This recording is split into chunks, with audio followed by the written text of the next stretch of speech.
Halo, apa kabar pemirsa? Selamat datang di iBreak bersama saya Joswin Putri. Selama 30 menit ke depan, saya akan menemani pemirsa dimanapun Anda berada. Ya pemirsa, hubungan baik antara Indonesia dan Australia telah lama terjalin, merupakan bukti bahwa kedua negara ini saling membutuhkan. Bukan hanya perihal ekonomi, kerjasama di bidang pendidikan pun menjadi concern kedua negara guna menghadapi perubahan sosial, budaya, dan kemajuan teknologi yang semakin berkembang pesat seperti saat ini. Lalu apa saja peran yang dilakukan KBRI di Canberra demi mensukseskan program-program pendidikan untuk mengembangkan potensi tenaga pengajar maupun peserta didik demi kemajuan bangsa. Bersama saya sudah terhubung melalui jaringan internet Atas Pendidikan dan Kebudayaan Kedutaan Besar Republik Indonesia di Kota Canberra, Australia, Bapak Muhammad Imran Hanafi. Halo Pak, apa kabar Pak Imran? Halo, baik. Ya, suara saya jelas ya Pak? Ya, jelas. Baik, jeda jam kita kurang lebih 4 jam, berarti di sana jam 10, betul Pak? Betul, sekarang di sini jam 10. Baik, selamat malam Pak. Bagaimana? Semoga sehat-sehat ya Pak? Ya, terima kasih. Semoga semua kita senantiasa sehat walafiat. Baik Pak.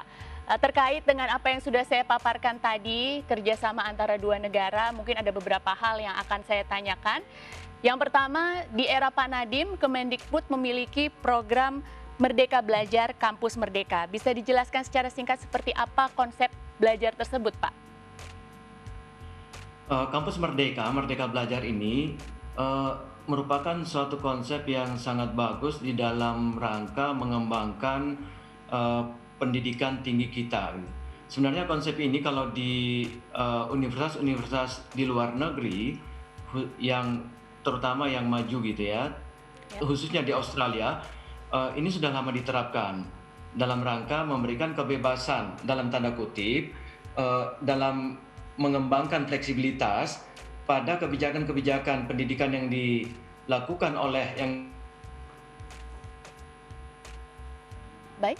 dibuat untuk meminimalisir birokratisasi di kalangan dosen dan kemudian mengembangkan kemampuan belajar, fleksibilitas belajar di kalangan mahasiswa. Nah, dengan 3 konsep yang secara umum ini ditujukan ke komunitas pendidikan tinggi, nah ini akan memberikan peluang yang besar bagi kampus kita, perguruan tinggi kita untuk mengembangkan kemajuannya yang lebih baik. Baik, lalu bagaimana lembaga perguruan tinggi melakukan penyesuaian terhadap kebijakan kampus Merdeka ini, Pak? Nah, ini terus terang, saya ingin mengatakan bahwa selama ini kita terkungkung gitu ya di dalam cara mengembangkan perguruan tinggi kita yang bersifat konvensional, padahal lingkungan kita itu sudah berubah begitu jauh. Nah, mestinya ini yang menjadi tantangan bagi perguruan tinggi kita agar kita bisa mengembangkan berbagai kebijakan pada tingkat lembaga pendidikan kita itu yang adaptif terhadap perkembangan yang ada di sekeliling perguruan tinggi itu. Lalu yang kedua, dosen itu diberikan kesempatan yang serupa untuk mengembangkan dirinya sesuai dengan kemampuan yang ada dan kemudian dibebaskan dari birokrasi yang melilit lingkungan di mana mereka mengembangkan diri. Lalu yang ketiga, mahasiswa itu sendiri.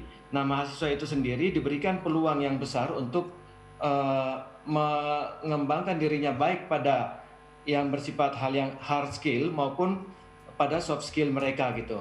Nah, apa yang dilakukan itu ya, fleksibilitas dan kemudian penyesuaian terhadap kebijakan kampus Merdeka ini mestinya itu sudah harus dilakukan gitu oleh perguruan tinggi kita agar supaya bisa memburu universitas-universitas yang sudah maju lainnya, khususnya di Australia ini. Baik, memang kita harus bisa mengejar dan menyesuaikan hal itu ya Pak.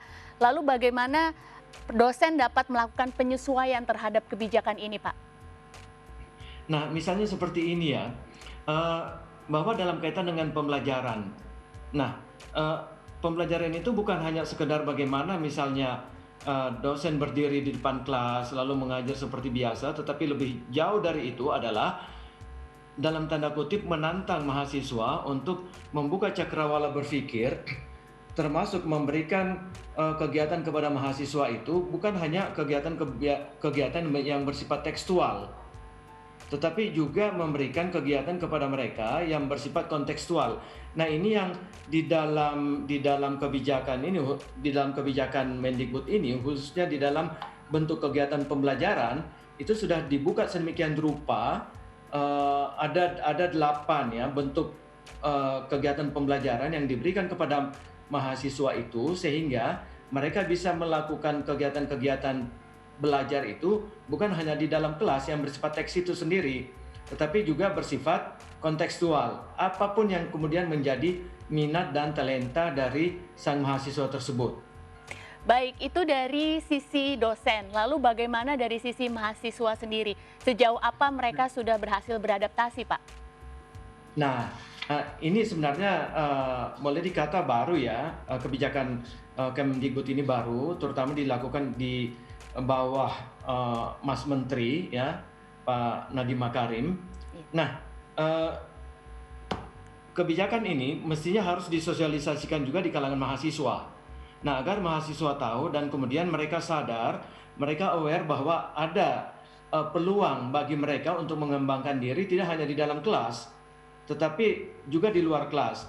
Bahkan di dalam kebijakan yang baru ini ada banyak kegiatan, pilihan kegiatan yang diberikan kepada mereka yang itu bisa mereka lakukan.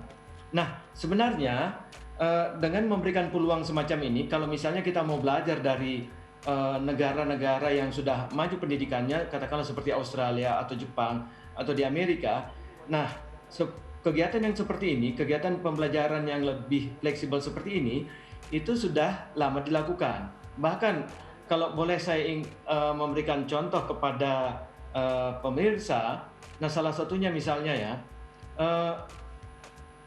umumnya mahasiswa di luar negeri itu memiliki peluang atau memiliki kebiasaan mereka bekerja paruh waktu itu di luar jam kuliah. Nah, sebenarnya ini bukan sekedar mereka mencari uang ya, walaupun itu juga ya pada level mahasiswa itu lumayan sih ya pendapatan yang mereka dapatkan dari bekerja paruh waktu itu, tetapi lebih jauh dari itu adalah mahasiswa dibiasakan untuk bekerja sebelum mereka memasuki dunia nyata. Nah, ini banyak keluhan yang kita sebelumnya sudah biasa dengar, bahwa ketika mahasiswa kita selesai, mereka kemudian masuk ke dunia kerja, mereka itu nggak siap bekerja. Nah, masalahnya karena itu tadi, mereka tidak dibiasakan ketika di bangku kuliah untuk membiasakan diri bekerja apapun bentuk pekerjaan yang mereka lakukan itu. Bahkan sekedar informasi ya, kebetulan saya pernah kuliah di Jepang. Di Jepang itu ada istilahnya begini, bagi mahasiswa yang tidak punya pekerjaan sampingan. Nah, mereka mahasiswa yang tidak punya pekerjaan sampingan itu dianggap mahasiswa malas. Nah, artinya apa? Kalau kita katakan bahwa lalu gimana dong dengan jam kuliah atau waktu kuliah dari mahasiswa tersebut? Iya, benar. Ya. Nah, disinilah kemudian bagaimana mahasiswa itu bisa mengatur, memanage waktunya sedemikian rupa antara bekerja dengan kuliah ya, dan juga belajar secara formal di Baik. Baik, Pak. Berarti memang diharapkan mahasiswa harus bisa dididik secara akademik tapi juga secara mental ya, Pak ya. Baik, Betul. kita akan membicarakan banyak hal lebih lanjut lagi, Pak. Untuk itu pemirsa di rumah jangan kemana-mana, tetap di iBreak. Kami akan kembali setelah yang satu ini.